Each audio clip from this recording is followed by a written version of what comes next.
si nous mourons avec le Christ, nous ressusciterons également avec le Christ. Au nom du Père et du Fils et du Saint-Esprit, ainsi soit-il. De quelle mort s'agit-il, si ce n'est de la mort au péché, de la mort à la vie et à l'esprit du monde? Voilà cette mort à laquelle nous devons être unis à notre Seigneur. Et cette mort, elle est effectuée en nous au jour de notre baptême. Et c'est pourquoi nos parrains et marraines en ce jour ont pris la résolution en notre nom et place solennellement de renoncer à Satan, au monde et à ses séductions et à ses œuvres, pour se donner entièrement à notre Seigneur Jésus-Christ. Et nous-mêmes, au jour de notre communion solennelle, nous nous sommes engagés librement à ces mêmes choses. Souvent on pense que, étant dans le monde, baigné dans l'esprit du monde, dans l'atmosphère mondaine, il est presque impossible de ne pas en être imprégné soi-même et de se garder de son influence néfaste pour mener une vie véritablement chrétienne. Et c'est très vrai, malheureusement, ce n'est que très juste. Et on pense à juste titre que pour vraiment se séparer de cet esprit du monde, eh bien la meilleure des solutions, c'est d'entrer, comme on dit, en religion, après avoir quitté le monde, et d'aborder un monastère ou un couvent, d'aborder cet état de perfection qui fait non seulement se retirer en esprit, mais même physiquement du monde, ce qui facilite le retirement en esprit, et prendre des engagements de suivre d'une façon beaucoup plus parfaite notre Seigneur Jésus-Christ. Et on se dit que si l'on reste dans le monde, eh bien on ne peut pas arriver au même degré de sanctification. Eh bien la vie des saints est là à la fois pour nous montrer la justesse de ces propos, puisque parmi les saints, le plus grand nombre ont été effectivement des religieux et des religieuses, mais il y a eu aussi beaucoup de saints qui se sont sanctifiés dans les affaires du siècle, qui se sont sanctifiés au milieu de charges même très écrasantes, au milieu de sollicitudes qui leur prenaient les grandes parties d'une journée. On dit souvent, vous savez, j'ai ma maison à m'occuper, mais j'ai déjà tellement à faire avec ma maison que j'ai pas beaucoup le temps de prier. J'ai pas beaucoup le temps de prendre un livre pour méditer, pour lire soit des vies de saints, soit des écrits des saints, soit des livres spirituels qui vont m'aider à penser au bon Dieu et à me porter vers lui. Je suis vraiment trop pris. Eh bien voilà un saint que nous fêtons aujourd'hui, Saint Henri Ier, qui a été empereur du Saint-Empire romain germanique, un des empires les plus grands qui ait existé. Un homme qui donc a été dans les affaires du siècle, on pourrait dire jusqu'au cou, puisqu'il avait plusieurs quasi-royaumes ou duchés sous sa dépendance. C'était pas seulement comme un roi qui commande déjà tout un pays, ce qui est déjà énorme, mais c'était un prince qui commandait plusieurs rois ou plusieurs princes.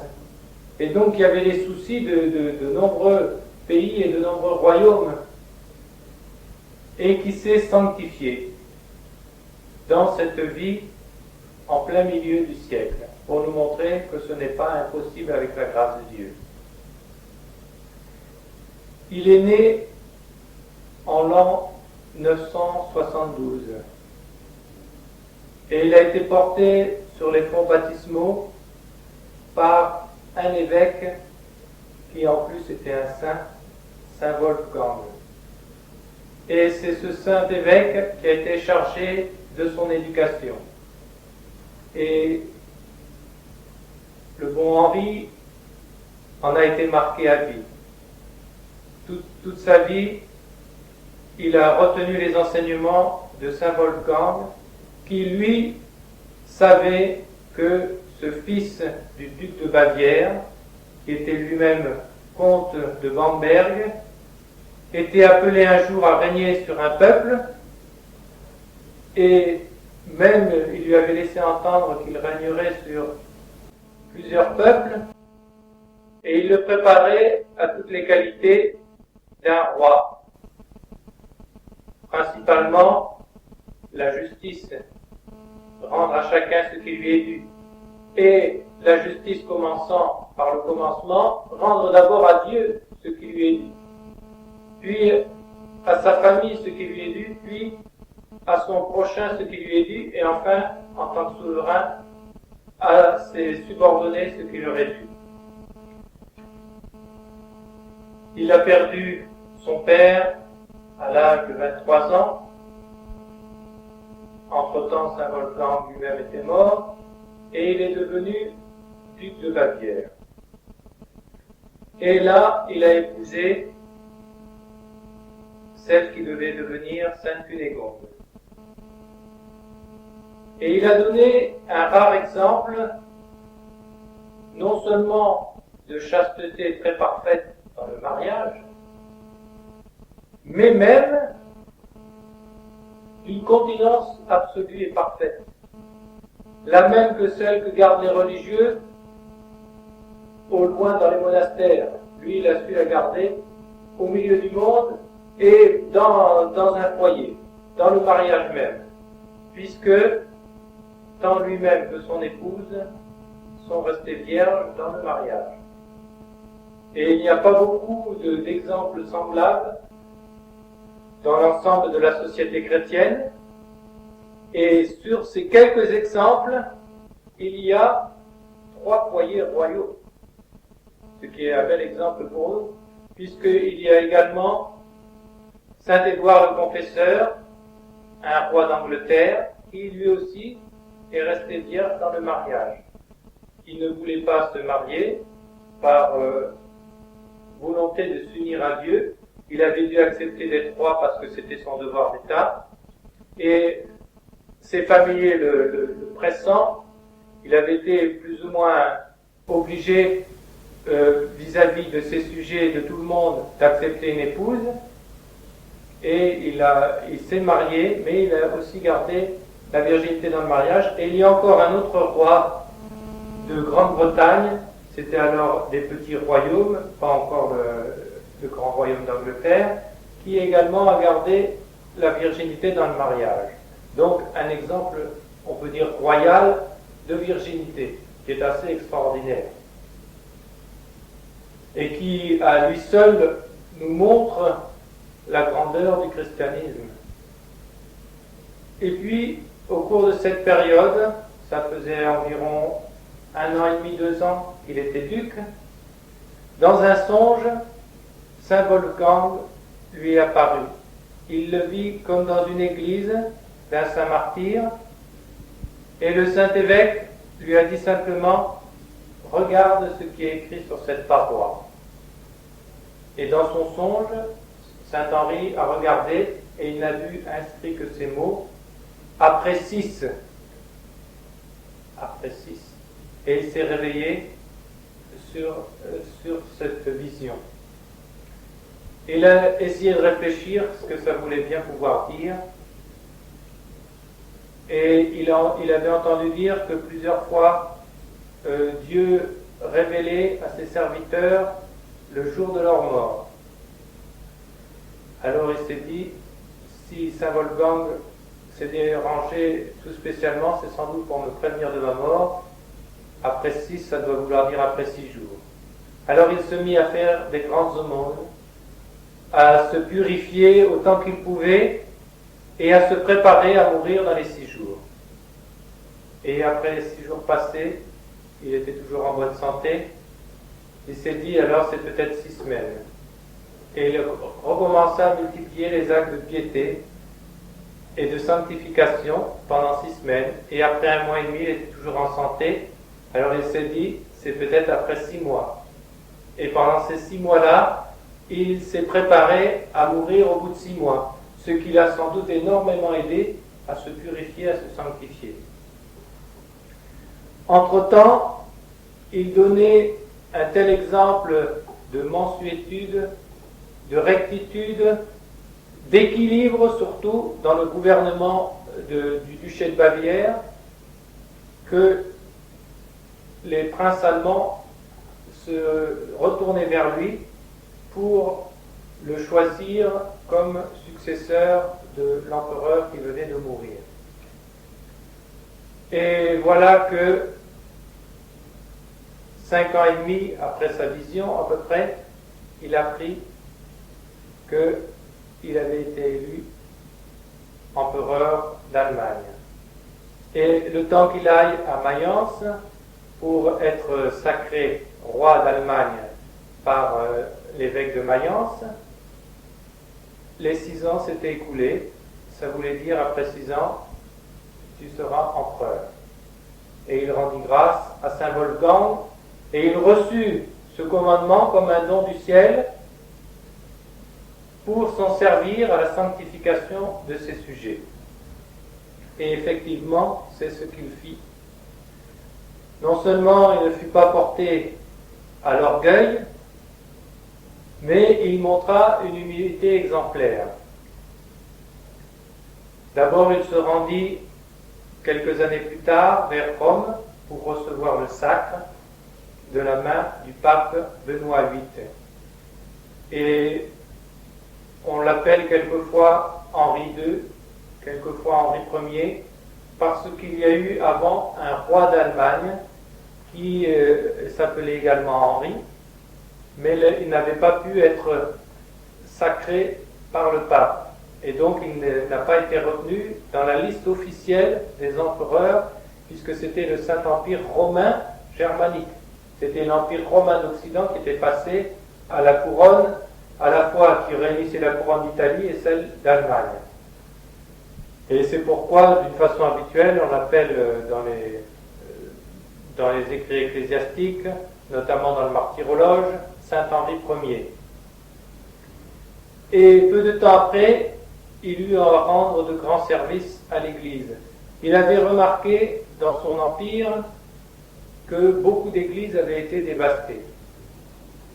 Et il apprit que ces églises avaient été dévastées par une immense peuplade barbare et païenne et qui vivait dans l'actuelle Pologne.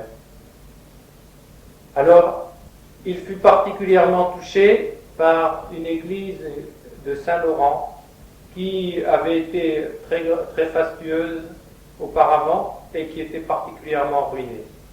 Alors, devant les ruines de cette église, il fit le vœu à Saint-Laurent d'aller lutter contre ces barbares et, s'il était victorieux, de venir lui refaire une magnifique église. Il s'avança avec ses troupes et il comptait plus sur la prière que sur les armes. Et il s'avança aux confins de la Pologne devant cette multitude de barbares qui étaient beaucoup plus nombreux que l'armée chrétienne. Et il se mit à genoux pour invoquer les saints, et il vit plusieurs saints dans les airs, et il se reproduit le miracle qui avait eu lieu dans l'Ancien Testament sous Sennachérib, c'est-à-dire qu'un ange exterminateur passa dans l'armée des barbares et ils furent décimés. Et ils furent anéantis sans qu'aucune goutte du sang chrétien ne fût versée. Très touché de ce grand miracle, saint Henri revint tenir son vœu et partout dans son empire il releva les ruines des églises. Puis il fut appelé à Rome par le pape Benoît VIII parce que s'était élevé un antipape qui essayait d'évincer le pape légitime de la ville éternelle. L'empereur s'y porta immédiatement et en quelques jours il régla la situation et mit fin au début d'un schisme. Et donc l'Église lui est encore très reconnaissante de ce grand fait. C'est là également qu'il s'occupa des Lombards, qui étaient une peuplade du nord de l'Italie, qui dévastaient l'Italie et la Gaule cisalpine, et qu'il ressoumit au pouvoir des empereurs. Il eut également à lutter contre l'empire gréco-romain d'Orient, qui avait pris des possessions dans toute l'Italie du Nord, en Apulie, et qui continuellement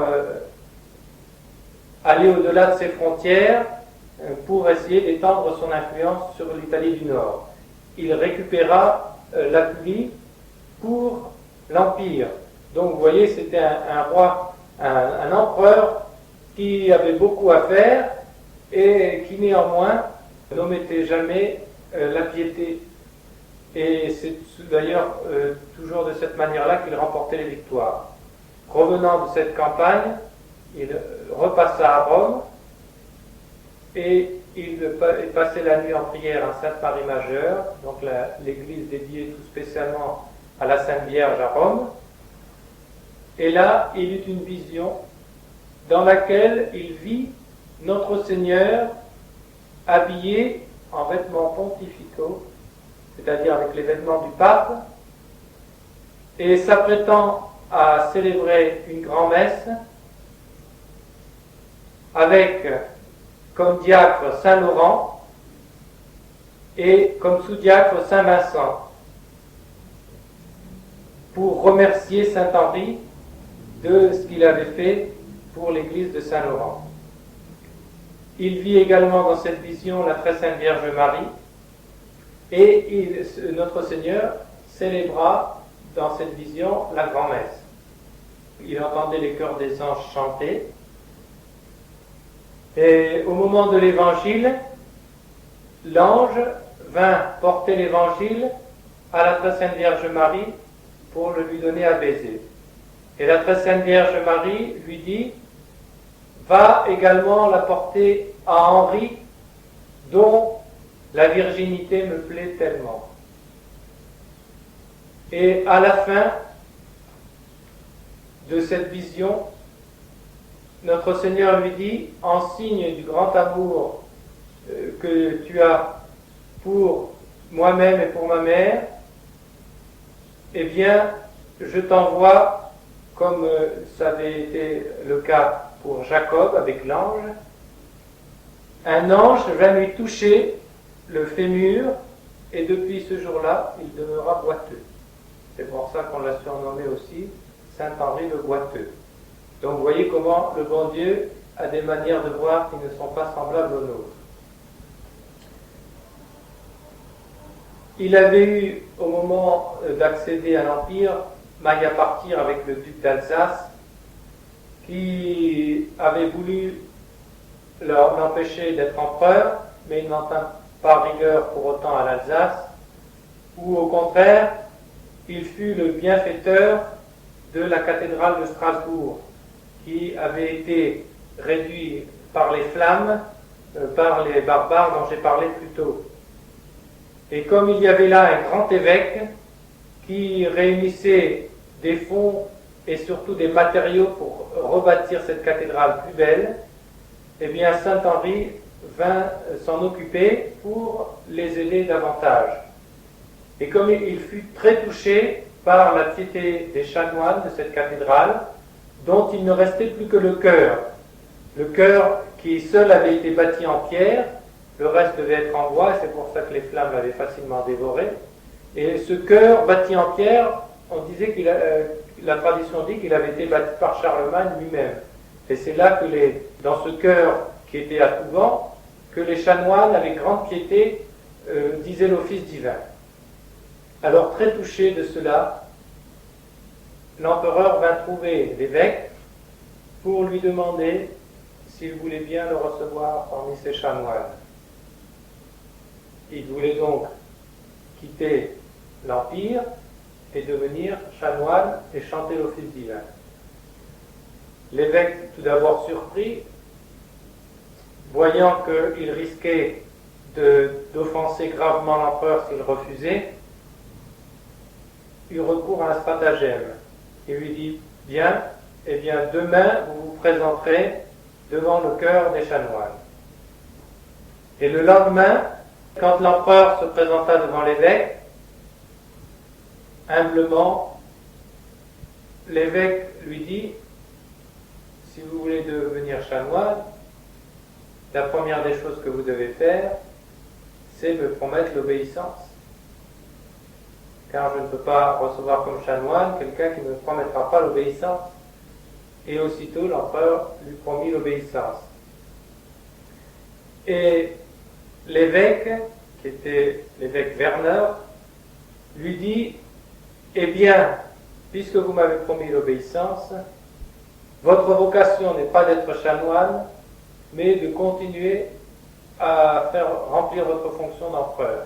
Car il savait bien que des saints empereurs comme ça, on n'en avait pas tous les jours et tous les siècles, et qu'ils ne pouvaient faire que du bien.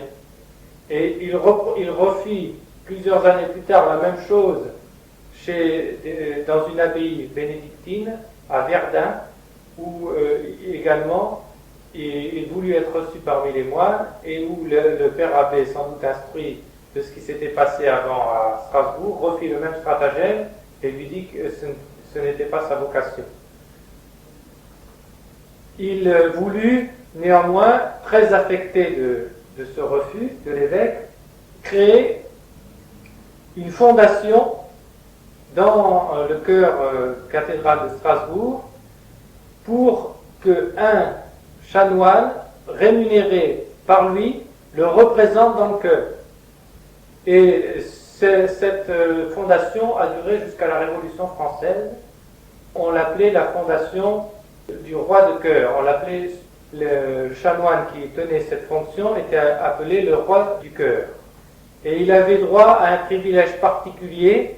Dans les processions, c'est lui qui marchait en tête, alors que pour le chapitre, il n'était que selon son degré d'ancienneté. Et il a voulu également augmenter tous les revenus des chanoines de la cathédrale, ce qui fait qu'on l'a presque appelé comme le refondateur de l'évêché de Strasbourg. Auparavant, il avait été comte de Bamberg et il garda une grande affection pour cette ville. C'était avant de venir à Strasbourg. Et il voulut en faire un archevêché qui dépende tout spécialement du Saint-Siège. Il fit donc construire une grande cathédrale. Il fit d'abord ce qui était normal, réunir des évêques, les évêques de son empire, pour leur demander l'autorisation de le faire, car en tant qu'empereur, il n'avait pas le droit de le faire. Et pour mieux obtenir leur accord, au moment où ils s'étaient réunis, il vint dans la salle où lui était préparé le trône réservé à l'empereur, et il s'allongea au sol pour vénérer les successeurs des apôtres. Et il attendit ainsi jusqu'au moment où un des évêques, sans doute le plus ancien, vint le relever. Et là, il en fit part de son pieux dessein, et les évêques, tellement touchés de cet acte d'humilité extraordinaire d'un empereur, lui accordèrent facilement ce qu'il demandait. Et il fondit cet évêché en le détachant d'un autre évêché et en prenant deux parties du diocèse de Strasbourg, justement, pour que cet évêché soit plus important. Et il voulut que cette cathédrale soit dédiée à Saint-Pierre et Saint-Paul, et également à Saint-Georges, qui était le patron des soldats. Et il voulut aussi que la nomination de l'évêque de Bamberg relève directement du Saint-Siège romain, pour montrer sa dévotion envers le pape et Rome.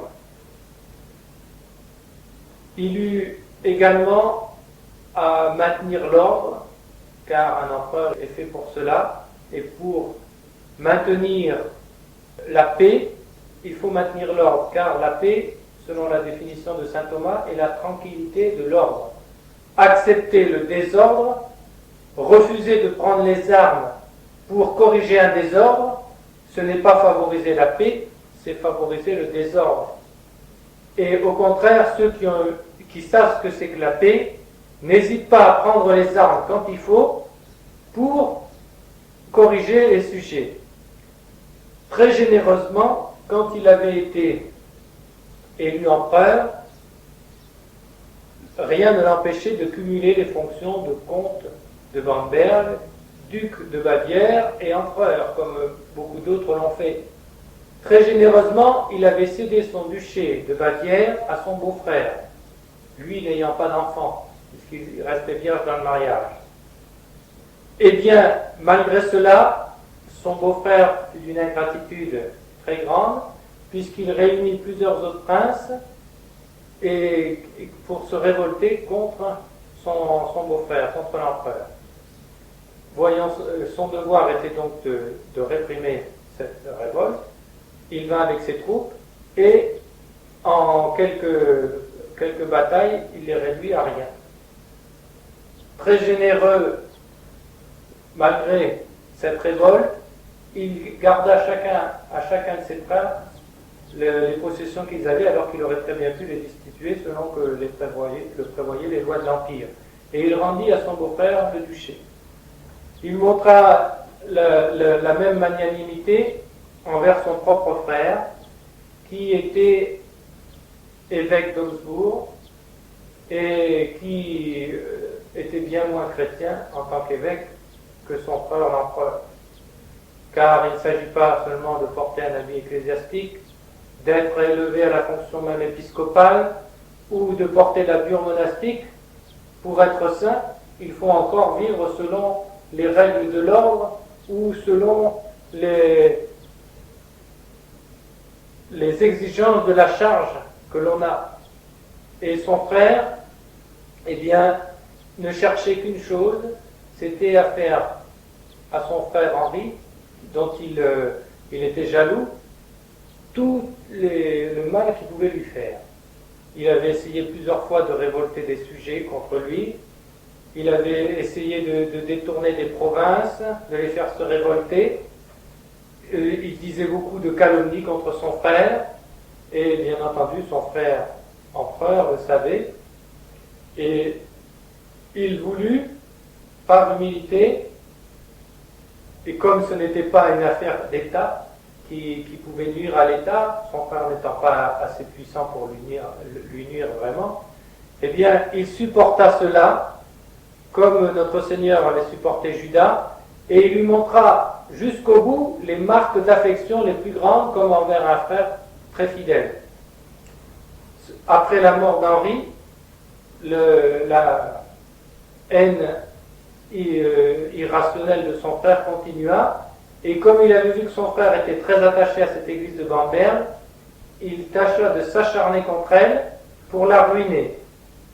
Alors là, quand il s'agit non plus de son intérêt personnel, mais des intérêts de l'Église, alors le saint lui apparut et le menaça des pires châtiments s'il poursuivait. Et heureusement, son frère fut effrayé, évêque d'Augsbourg, et il ne poursuivit pas. Également, il fit preuve d'une grande clémence au moment où une ville d'Italie, de la région de Pavie, s'était révoltée et ne voulait pas reconnaître son autorité sur eux. Il marcha avec ses troupes, il essaya de faire des propositions de paix, et comme les gens de la ville s'étaient montrés vraiment irraisonnables, il s'apprêtait à leur rendre un grand châtiment, puisqu'il avait ordonné de ruiner la ville et de passer au fil de l'épée tous ceux qui l'y trouveraient. Et les habitants effrayés inventèrent un stratagème pour, comme ils savaient qu'il était pieux et qu'il était porté à la clémence, ils avaient imaginé que, étant miséricordieux, il serait faible.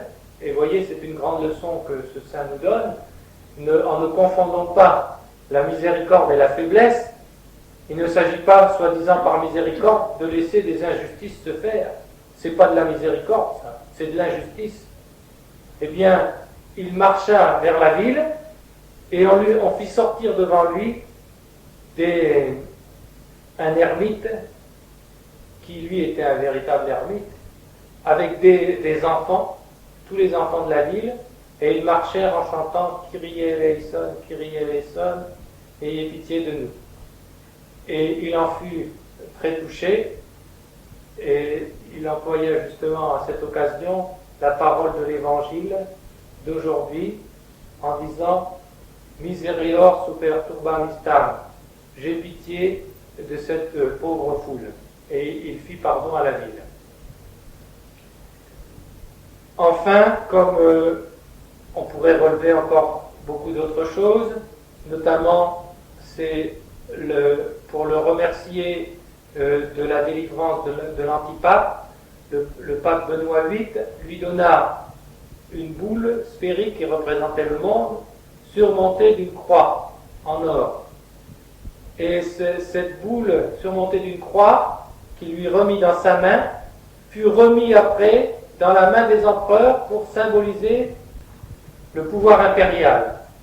Et saint Henri, qui avait reçu aussi du pape au moment de son couronnement 13 ans, et il en fit don à Cluny, où il avait voulu passer dans cet grand pays. Il fit donc don de cette boule et également de sa couronne. Et là encore, il nous montra combien dans l'Empire il était tout à fait détaché des richesses.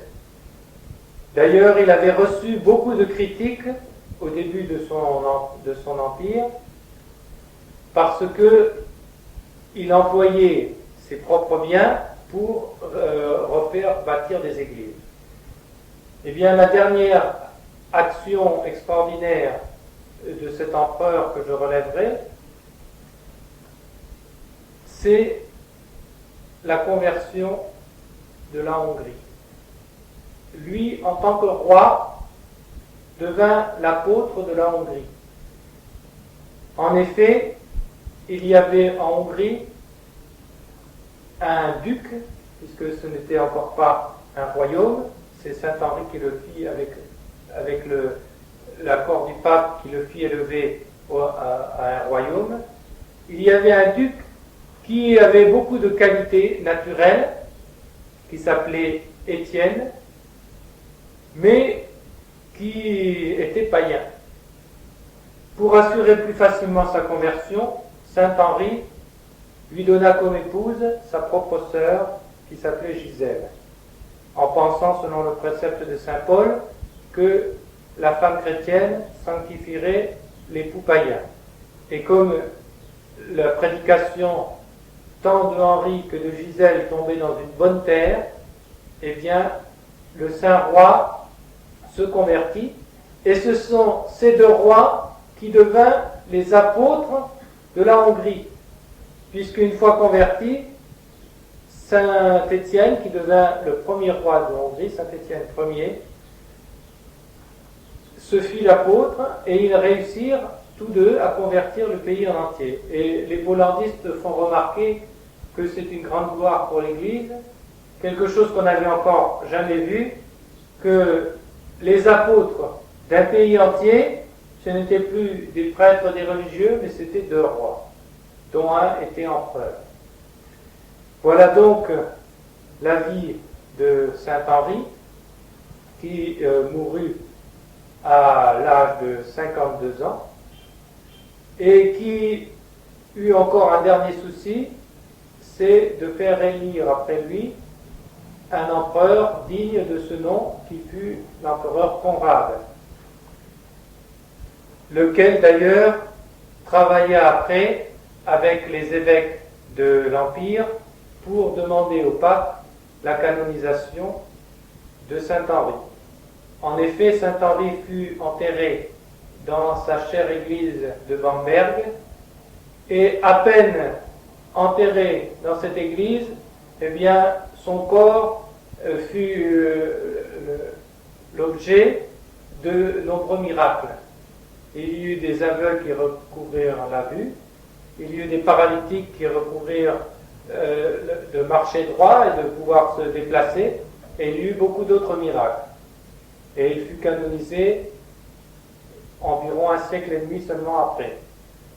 Donc voilà un saint qui a vécu dans le monde, non seulement avec les soucis qu'on pourrait avoir dans une petite maison, mais avec les soucis qu'on peut avoir dans un royaume, mais non pas seulement un royaume, mais dans plusieurs royaumes, plusieurs principautés, plusieurs duchés, et qui malgré tout passait des heures entières chaque jour en prière,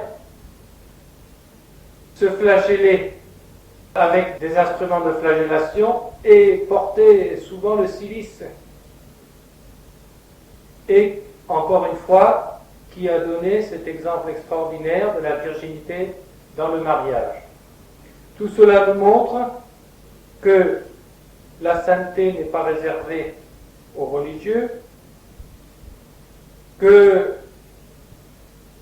les religieux eux-mêmes, même s'ils sont évêques, peuvent être infidèles à leurs vœux et aux exigences de leur fonction, comme on le voit avec le propre frère de Henri, et que la sanctification consiste justement à s'unir à Dieu, non seulement par la piété, mais aussi par la pratique de la justice.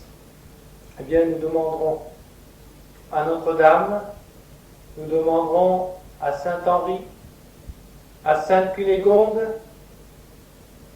à Saint-Wolfgang, à Saint-Laurent, de nous obtenir la grâce, nous qui sommes plongés dans un monde particulièrement pervers, de savoir, nous aussi, dominer notre corps, nous porter, même dans nos occupations multiples, à la piété, en donnant en justice à Dieu ce qui lui revient en premier, et alors nous pourrons mener, comme lui, une vie sanctifiante et même sainte parmi et au milieu du monde.